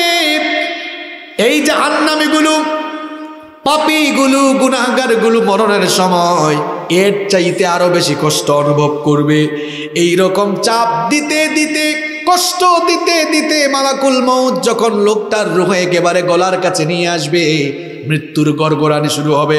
আমি জানি না কয়জন আপনারা মানুষের মৃত্যুর অবস্থা দেখেছেন। আমি অনেক মৃত্যুর সাক্ষী, অনেক মানুষ আমার কুলে মারা গিয়েছে। আর মৃত্যুকালীন সময়ে দেখবেন মানুষের গোটা বডির মধ্যে কম্পন শুরু হয়ে যায়, মৃত্যুর গড়গড়ানি শুরু হয়ে যাবে। লোকটার রূহ যখন গলার কাছে চলে আসবে বুঝতে পারবে আমার চারপাশে এত মানুষ, কেউ আজ আমাকে আটকায় রাখতে পারবে না। কাল্লা ইযা বালাগাতিত তারাকিয়া ওয়া কিলা মান রাকিন ওয়া যান্না আন্নাহুল ফিরাক ওয়ালতাফাতিস সাকু বিস-সাকি ইলা রাব্বিকা ইয়াওমা ইযিনিল মাসাক। আল্লাহ তাআলা বলছেন তখন তাকে বলা হবে, যখন তার প্রাণ একেবারে রূহ যখন গলার কাছে চলে আসবে, বলা হবে ওয়াকিলা মান রাক ওয়া যান্না আন্নাহুল ফিরাক। কেউ কি আছে নাকি ঝাড় ফুঁক করে আজ তোর রূহটাকে আটকাবে, পারলে ডাক। তখন বান্দা বুঝতে পারবে এখন তার চলে যাওয়ার সময় এসেছে। এই জন্য নিজেই তখন ওয়ালতাফাতিস সাকু বিস-সাক, দুই পা ছেড়ে দিবে, দুই পা ছেড়ে দিয়ে দুই পায়ের গোড়ালি একত্রিত করে দিবে, হাত পা ছেড়ে দিয়ে মৃত্যুর জন্য প্রস্তুত হয়ে যাবে। একটা সময় কষ্ট পেতে পেতে তার রূহ যখন মালাকুল মউত বের করে ফেলবে, রূহটাকে এবার মালাকুল মউতের সাথে যে সকল জাহান্নামী ফেরেশতা এসেছেন, ওই জাহান্নামী ফেরেশতারা জাহান্নামের কাফনের কাপড়ের মধ্যে মুড়াবে।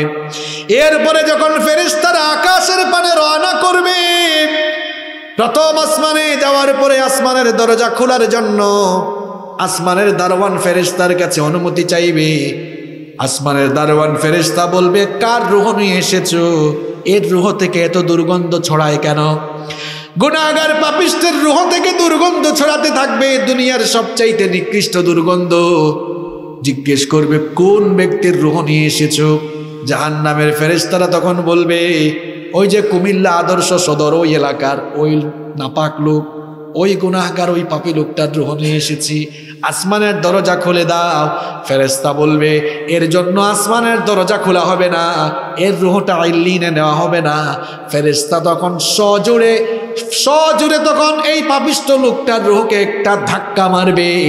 একটা ধাক্কার চোটে জমিনের ৭০,০০০ গজ মাটির নিচে রূহটা গিয়ে জাহান্নামীদের রূহ যেখানে রাখা হয় সিজ্জিনের মধ্যে গিয়ে পতিত হবে। মৃত্যু যন্ত্রণা মোট কয় ধরনের? খুব সংক্ষেপে বললাম। ১ নাম্বার, পাপীদের অবস্থা কি হবে। এবার শুনেন ২ নাম্বার, আমরা যারা আজান হয়ে গেলে এই মসজিদে চলে যাই, আমরা যারা দ্বীনের পথে জীবন যাপনের চেষ্টা করি, আমরা যারা অন্যায় অপকর্ম গুনাহ থেকে বেঁচে নিজেদেরকে আল্লাহর দ্বীনের পথে পরিচালনার চেষ্টা করি, এদের যখন মৃত্যুর সময় চলে আসবে, মালাকুল মউত তখন জান্নাত থেকে একদল জান্নাতি ফেরেশতা আর মেশকের সুগন্ধিযুক্ত জান্নাতের ১ সেট কাফনের কাপড় তার জন্য নিয়ে আসবেন। এরপরে মৃত্যু পদযাত্রী লোকটার মাথার কাছে এসে তাকে সালাম দিবেন। বলেন তো দেখি, এর আগে যে পাপিষ্ঠদের মৃত্যুকারীর অবস্থা আপনাদের সামনে বয়ান করলাম, এদেরকে কি মালাকুল মউত এসে সালাম দিয়েছে নাকি? কিন্তু আপনি যদি মানুষটা নেককার হন, আল্লাহওয়ালা হন, আপনার পাশে এসেই ফেরেশতা আপনাকে আগে সালাম দিবে। কথাটা আমার নয়, মোল্লার নয়, কথা কার? কোরআনুল কারীমের ১৬ নম্বর সূরা সূরাতুন নাহলের ৩২ নম্বর আয়াতের মধ্যে আল্লাহ তাআলা বলছেন, আল্লাযীনা তাতাওয়াফফাহুমুল মালাঈকাতু তাইয়্যিবিনা ইয়াকুলুনা সালামুন আলাইকুম উদখুলুল জান্নাতা বিমা কুনতুম তা'মালুন। আল্লাহ তাআলা বলছেন, এদের মৃত্যুর সময়, নেককার লোকদের মৃত্যুর সময় ফেরেশতারা এসে বলবে, সালামুন আলাইকুম উদখুলুল জান্নাতা বিমা কুনতুম তা'লামুন বিমা কুনতুম তা'মালুন। ফেরেশতা বলবে, তোমার উপরে সালাম, আল্লাহর জান্নাতে ঢোকার জন্য তুমি প্রস্তুত হয়ে যাও। সুবহানাল্লাহ। কোরআনুল কারীমের ৪১ নম্বর সূরা হামিম আস-সাজদা এর ৩০ নম্বর আয়াতে আল্লাহ তাআলা আরো সুন্দর করে বললেন, ইন্নাল্লাযীনা ক্বালু রাব্বুনাল্লাহু সুম্মা ইসতাকামু তাতানাজ্জালু আলাইহিমুল মালাইকাতু আল্লা তাখাফু ওয়া লা তাহজানু ওয়া আবশিরু বিল জান্নাতিল্লাতী কুনতুম তুআদুন।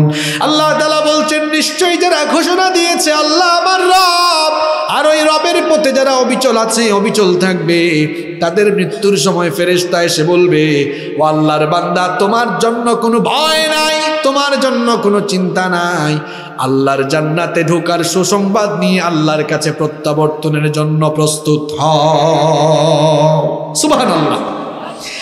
ফেরেশতা এসে সালাম দিবে, সালাম দেওয়ার পর মালাকুল মউত বলবেন, ইয়া আইয়ুহান নাফসুত তাইয়্যিবাহ, হে পবিত্র আত্মা, হে সম্মানিত আত্মা, উখরুজি ইলা মাগফিরাতিন মিনাল্লাহি ওয়া রিদওয়ান, আল্লাহর সন্তুষ্টি আর আল্লাহর জান্নাতে ঢোকার উদ্দেশ্যে বের হয়ে আসো।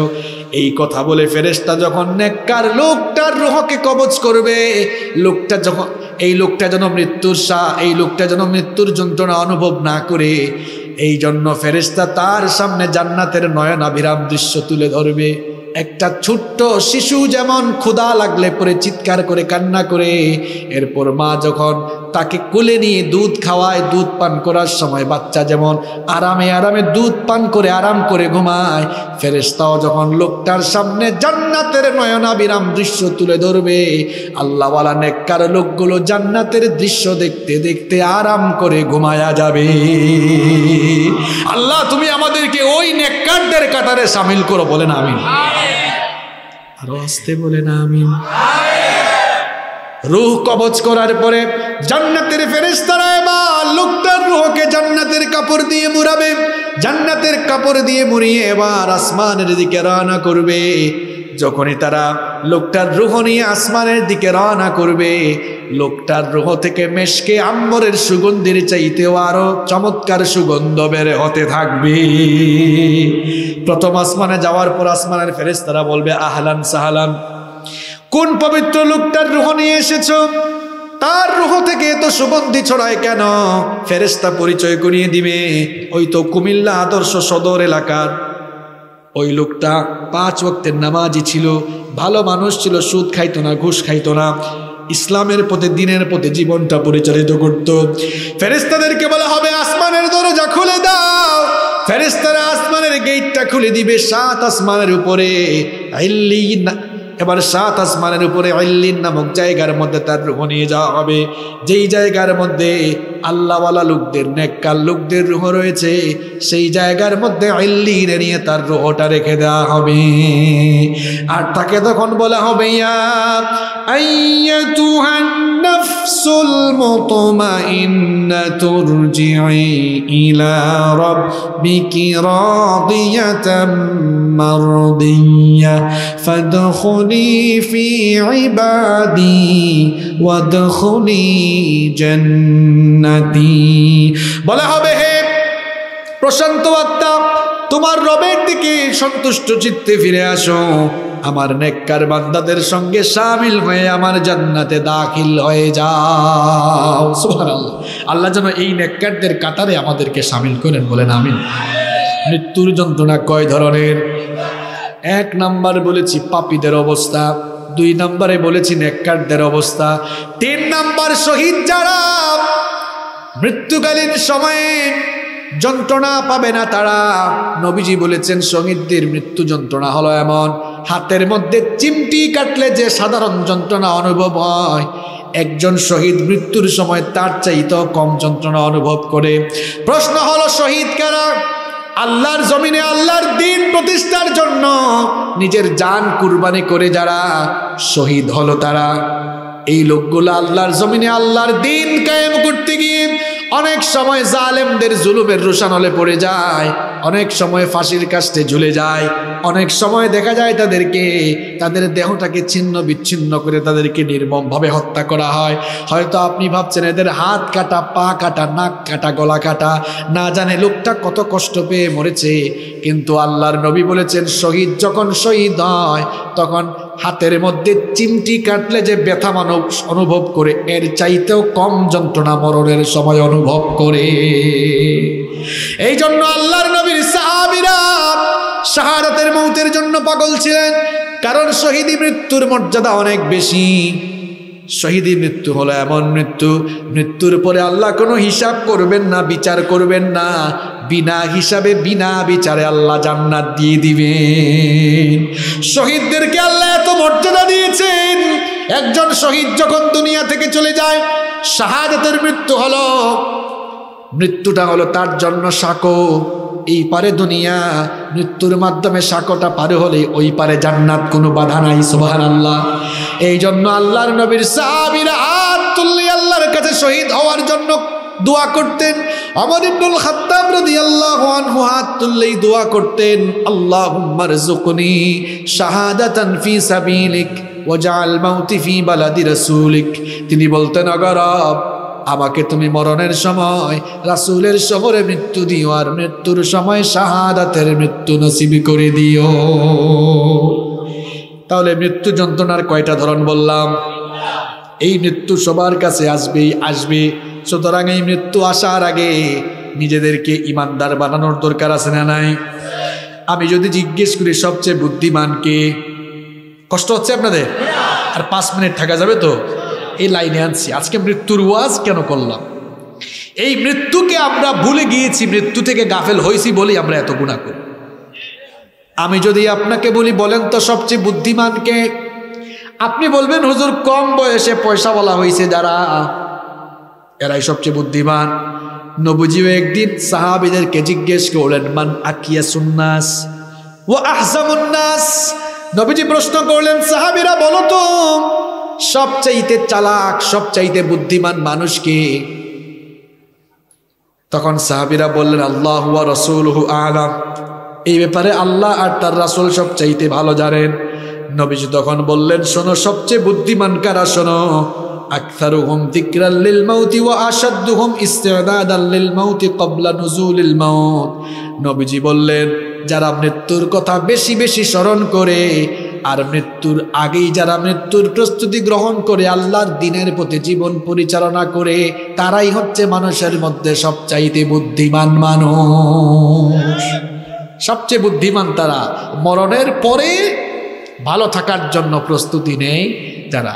আপনি তো কারবার কম করলেন না, কম করেন নাই, কয় বছর আর থাকবেন? আমি যদি ধরি আপনার গড়ায়ু 60 বছর, যদি ধরি 60 বছর, একটা বাড়ি করতে করতে 50 বছর হয়েছে, কয় বছর আর থাকবেন? 10 বছর। এই 10 বছরের জন্য আপনি এত কিছু করলেন। আবার অনেককে দেখেছি যে বাড়ি বানিয়েছে, বাড়ি বানাই আর নতুন বাড়িতে উঠতে পারে নাই, মরে গেছে। এরকম হয় কিনা? মরার পরে যে কবর নামক বাড়িতে থাকবেন, ওইখানে কোন জাতের টাইলস লাগাইছেন? ওইখানে আলো নাই, বাতি নাই, সাথী নাই। এই কবর বড় ভয়ঙ্কর জায়গা। এখানে কোনো ক্লাস নাই। কুমিল্লা থেকে ঢাকায় যাবেন, এসি বাস আছে, নন এসি বাস আছে। বিমানে উঠলে ইকোনমি ক্লাসের সিট আছে, বিজনেস ক্লাসের সিট আছে। বিমানবন্দরের টার্মিনালে ঢুকলে সাধারণ মানুষের জন্য আলাদা টার্মিনাল, ভিআইপিদের জন্য আলাদা টার্মিনাল, আবার ভিভিআইপিদের জন্য আলাদা টার্মিনাল। কিন্তু কবর হলো এমন জায়গা, আপনি আপার ক্লাসের হন আর লোয়ার ক্লাসের হন, যেই ব্যক্তি হন না কেন, কবরের মধ্যে কিন্তু কোনো ক্লাস আছে না। কি বলেন? এই এলাকার সবচেয়ে বড় টাকাওয়ালা যে, সেও মাটির কবরে ঘুমাবে। এই এলাকার সবচেয়ে গরিব মানুষটা যে আছে, সেও মাটির কবরে ঘুমাবে।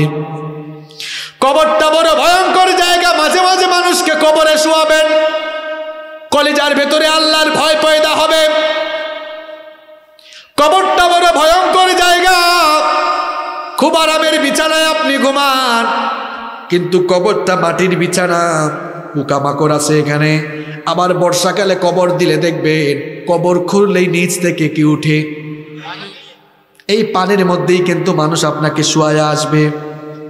এই কবরে রেখে দেওয়ার পর দেখবেন, যখন উপর দিয়ে বাঁশের ছাউনি দেওয়া হয়, তারপরে আস্তে আস্তে যখন মাটি দেওয়া হয়, আস্তে আস্তে করে অন্ধকারের মাত্রা বাড়ে না কমে। চতুর্দিকে পোকামাকড়। যখন মানুষ আপনাকে কবরে রেখে আসবে, 24 ঘন্টা যেতে না যেতেই আপনার নাক দিয়ে পোকামাকড় ঢুকে মলদার দিয়ে সেই পোকামাকড়গুলো বের হয়ে যাবে। আর মরণের পরে আমাদের কোনো দামও থাকে না। আগুন ধরাবার মেস যে আছে, মেস বুঝেন তো আপনারা, মেসের ভিতরে দেয়াশলাই বারুদ থাকে। এই বারুদ বা দেয়াশলাই শেষ হয়ে গেলে আমরা মেসটাকে কি করি? ছুঁড়ে মারি। আমাদের বডিটা হলো মেসের বাক্সের মতো, আর আমাদের ভেতরের আত্মাটা হলো দেয়াশলাই বা বারুদের মতো। ওই দেয়াশলাই বা বারুদ ফুরিয়ে গেলে যেমন আমরা মেসকে ছুঁড়ে দেই, ঠিক তেমনিভাবে আমাদের দেহ থেকে আত্মা চলে গেলে আপনি দেখবেন আপনার ভাই বোন ছেলে মেয়ে সবাই আপনাকে একা রেখে খবরে চলে আসবে। কোনো আপন তখন আপন থাকবে, একমাত্র আমল আপনার সঙ্গী হবে। হ্যাঁ যুবক ভাইরা, তরুণ ভাইরা, এই জন্য আজান হলে নামাজে যাও, আর নামাজটা বাদ দিও না। নিজেকে দ্বীনের পথে, কোরআনের পথে পরিচালনার জন্য সিদ্ধান্ত নাও। বেনামাজি, বেঈমান, কোরআন বিরোধী লোকদের পেছনে যাইও না। যদি যাইতে হয় আল্লাহওয়ালা, কোরআনওয়ালা, যেই সকল লোকেরা আল্লাহর জমিনে আল্লাহর দ্বীন কায়েম করতে চায়, সেই সকল লোকদের সাথে যাও। তাদের সঙ্গী সাথী হতে হবে যারা আল্লাহর জান্নাতি হবে তারা। হাবিজাবি জায়গায় দৌড়াইও না, হাবিজাবি জায়গাও দৌড়াইয়া নিজের জীবনটা নষ্ট করে দিও না। নামাজি হও, কোরআন পড়ো, কোরআনওয়ালা হও। এই মৃত্যুটা আমাদের সবার কাছে আসবেই আসবে। আরেকটা হাদিস আমার মনে পড়লো, শুনে, মৃত্যুর পরে নেককারও আফসোস করবে, গুনাহগারও আফসোস করবে। বিরক্ত লাগতেছে আপনাদের? একদম শেষের দিকে চলে আসছে, কি কথা এটা? মৃত্যুর পরে গুনাহগারও আফসোস করবে, নেককারও আফসোস করবে। আপনি বলবেন হুজুর এটা কেমন কথা কইলেন? গুনাহগার বুঝলাম আফসোস করবে, যে সে যে গুনাহ করছে, কেন ভালো কাজ করলো না, এই জন্য আফসোস করবে। নেককার কেন আফসোস করবে? নেককার লোকটাও আফসোস করবে। নেককার লোক আফসোস করে বলবে, কেন আমি আরো বেশি নেক আমল করলাম না? যদি আরেকটু নেক আমল বাড়ায়া করতাম, জান্নাতে আরো ভালো জায়গায় আমি স্থান পেতাম। সুতরাং মৃত্যুর আগে আফসোস না, মৃত্যুর পরে আফসোস না করে মরণের আগের সময়টাকে কাজে লাগানোর দরকার আছে না নাই? আমার যুবক ভাইয়েরা, তরুণ ভাইয়েরা, এই যে সময়টা আছে, সময়টা চলে যাচ্ছে, চলে যাচ্ছে, আর ফিরে আসবে না। মৃত্যু আমাদের পেছনে, কবর হলো আমাদের সামনে, জাহান্নামের উপরে হলো আমাদের রাস্তা। এই জন্য খবরদার, দুনিয়ার মুখে পড়ে, শয়তানের ওয়াসওয়াসায় পড়ে জীবনটাকে নষ্ট করে দিও না। আগামীকাল রাত কিন্তু আমার অথবা আপনার কবরের প্রথম রাত হইতে পারে। সন্দেহ আছে কোনো? আপনি যে মানুষকে বলে রাখছেন, ভাই আগামীকাল বিকালে আপনার বাড়িতে দাওয়াত খাবো, আগামীকাল তার বাড়িতে দাওয়াত খাওয়ার আগেই কিন্তু খাটিয়ায় আপনাকে শোয়ানো হইতে। কত মানুষের মৃত্যুর খবর মসজিদের মাইকে ঘোষণা হয়। একটা সময় আসবে আপনার নাম মসজিদের মাইকে ঘোষণা হবে। এই সময় আসবে কিনা? কত মানুষের জানাজা আশেপাশে হয়, এই যে এই প্যান্ডেলের মানুষগুলো হয়তো আপনার জানাজার সাথী হয়ে যাবে।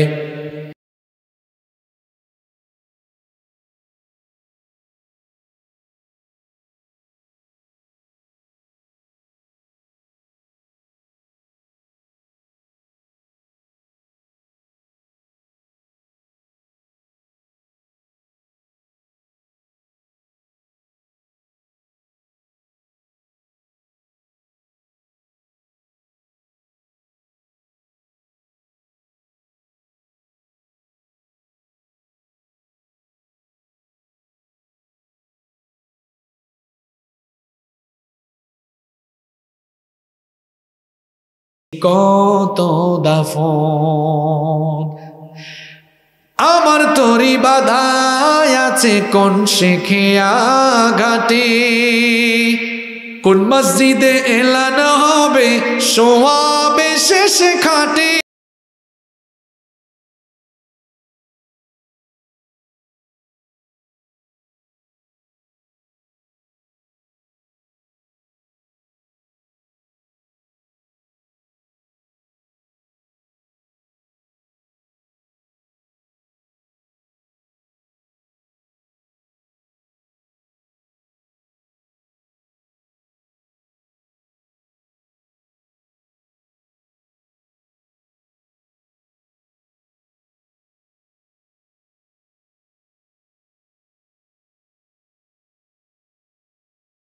কত দাফন।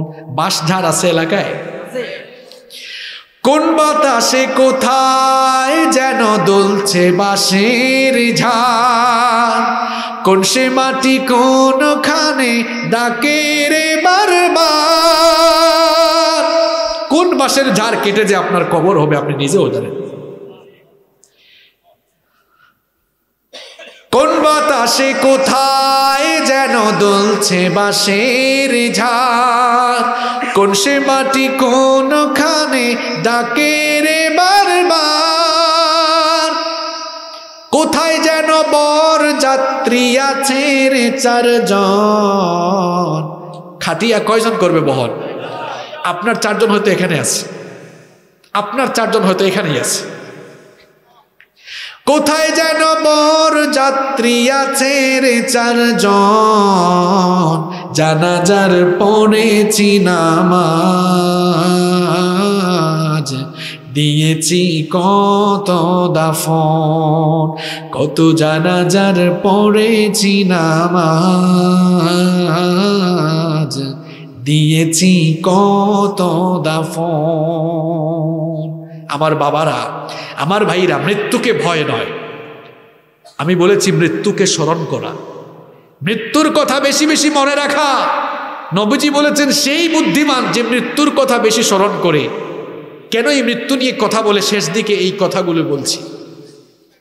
যার মাথায় মৃত্যুর কথা স্মরণ আছে আল্লাহর কসম সে মিথ্যা বলবে না।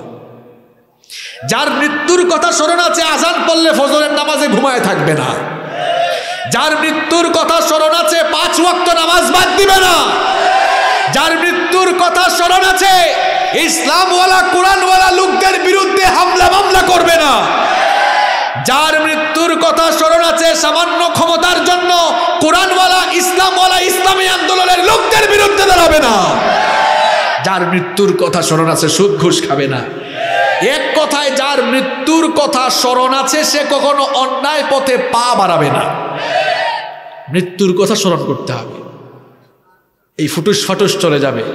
আপনি কার জন্য এত অন্যায় করছেন? মানুষের জায়গা জমি দখল করেছেন। এ ভাই, কবরে কতটুকু জায়গা নিয়ে যাবেন? 3.5 হাত জায়গা আপনার জন্য মাত্র। কতটুকু? কত টাকা লাগবে আর আপনার? জনগণের হক মেরে দিয়েছেন, চাঁদাবাজি টেন্ডারবাজি করছেন, আর কত টাকা চাই আপনার?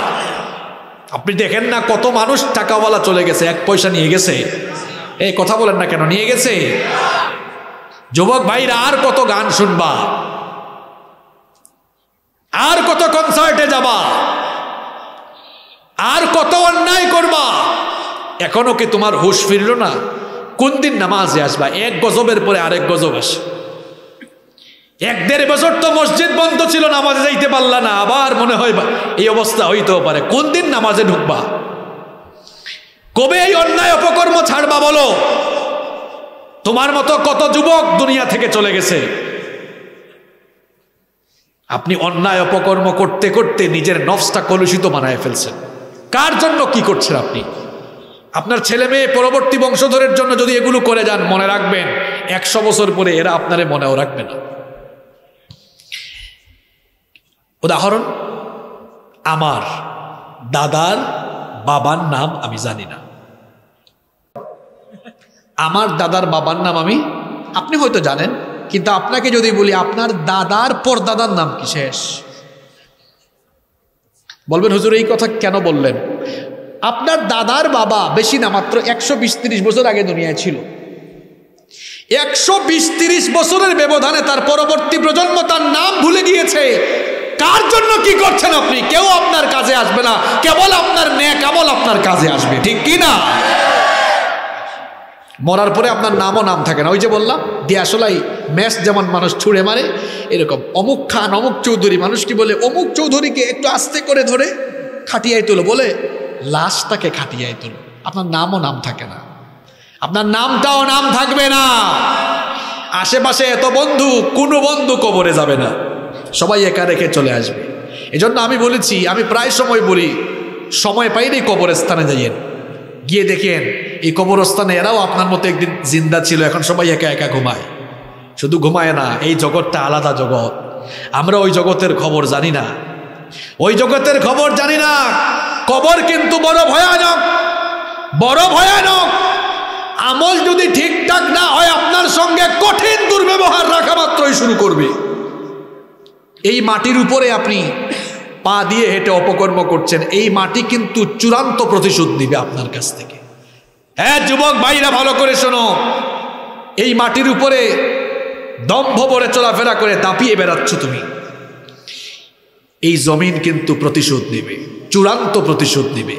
এই জমিনেই সবাইকে ফিরে যেতে হবে। ওই যে দোয়া করি না, মিনহা খলাকনাকুম ওয়া ফিহা নুঈদুকুম, মিনহা খলাকনাকুম ওয়া ফিহা নুঈদুকুম ওয়া মিনহা নুখরিজুকুম তারাতান উখরা। এখান থেকেই সৃষ্টি, মাটি থেকেই সৃষ্টি, আবার মাটিতে এসেছো, মাটিতেই থাকবা। এখান থেকে আবার কিয়ামতে ফিরে যেতে হবে কার কাছে? অনুরোধ করে যাচ্ছি ভাই, আল্লাহর ওয়াস্তে নামাজটা ছাইরেন না। বাইনাল আবদি ওয়াল কুফরি তারকুস সালাহ। আল্লাহর বান্দা আর কাফেরের মাঝে পার্থক্য হলো নামাজ ছেড়ে দেওয়া। আমার যুবক ভাইরা, আজান হলে তোমরা থাকবা মসজিদের সামনের কাতারে। আমার বাবারা রাগ করে না যে হুজুর এটা কেমন, আমাদেরকে পেছনের কাতারে যা যুবকদেরকে সামনে দিয়ে গেছে। আমার বাবারা, মরার আগে যদি দেখেন আপনাদের ছেলে, আপনাদের ভাতিজারা আপনাদের সামনে নামাজ আদায় করতেছে, ভালো লাগবে না খারাপ লাগবে? এটা তো আপনাদের আনন্দ লাগার কথা। যুবক ভাইরা, আজান হলে নামাজে যাও। কোরআনটা যারা শিখো নাই, কোরআনটা তাড়াতাড়ি শিখো। মানতে গেলে আমরা সবাই কোরআন মেনে চলতে চাই কি চাই না? তো মানতে গেলে জানতে হয়, আর জানতে গেলে পড়তে হয়। এই মৃত্যুর কথা আসলে বেশি বেশি স্মরণ করি। কেবলমাত্র মৃত্যুর স্মরণ, অধিকতর মৃত্যুর কথা স্মরণ আমাদেরকে অন্যায় থেকে বাঁচাতে পারে। এই মৃত্যুর কথা যত বেশি স্মরণে থাকবে, তত বেশি আপনি অন্যায় থেকে বাঁচতে পারবেন ইনশাআল্লাহ। আজকে দেখেন কতগুলা পয়েন্ট নিয়ে কথা বললাম, একটু রিপিট করি। প্রথমে মৃত্যুর কয়টা বৈশিষ্ট্য বলছি? আরেকটু জোরে বলেন। 8টা। এরপরে আমি কয়েকজন সাহাবীদের বর্ণনা এনেছি যে তারা মৃত্যুর সময় কি অবস্থা হয়, তারা কি বলেছেন। এরপরে নবীজির অফাতকালীন সময়ের চিত্র আপনাদের সামনে বলেছি। সর্বশেষ মৃত্যুর 3 ধরনের যন্ত্রণা আপনাদের সামনে তুলে ধরেছি। পাপীদের অবস্থা, নেককারদের অবস্থা আর শহীদদের অবস্থা। আমরা নেককার হতে চাই, তার পাশাপাশি আমরা শহীদ মৃত্যুর তামান্না করি। যদি আল্লাহর জমিনে আল্লাহর দ্বীন কায়েমের জন্য আমাদের জীবনটাকে বিলিয়ে দিতে হয়, সবচাইতে শ্রেষ্ঠ মওত এই শাহাদাতের পেয়ালা পান করার জন্য কারা কারা রাজি? তো হাত তুলে আল্লাহকে দেখান।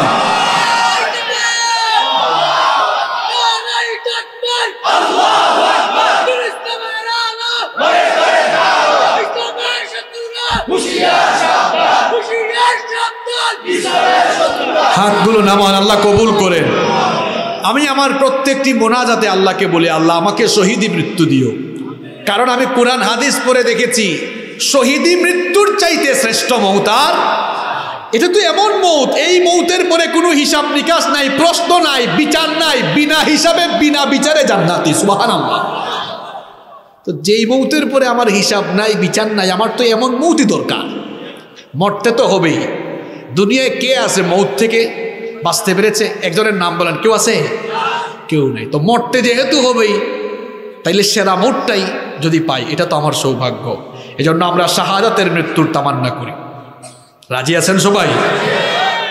আল্লাহ যেন আমাদের সবাইকে ঈমান নিয়ে চলার, ঈমান নিয়ে মরার, ঈমানের সাথে জীবনযাপন করার তৌফিক দান করেন।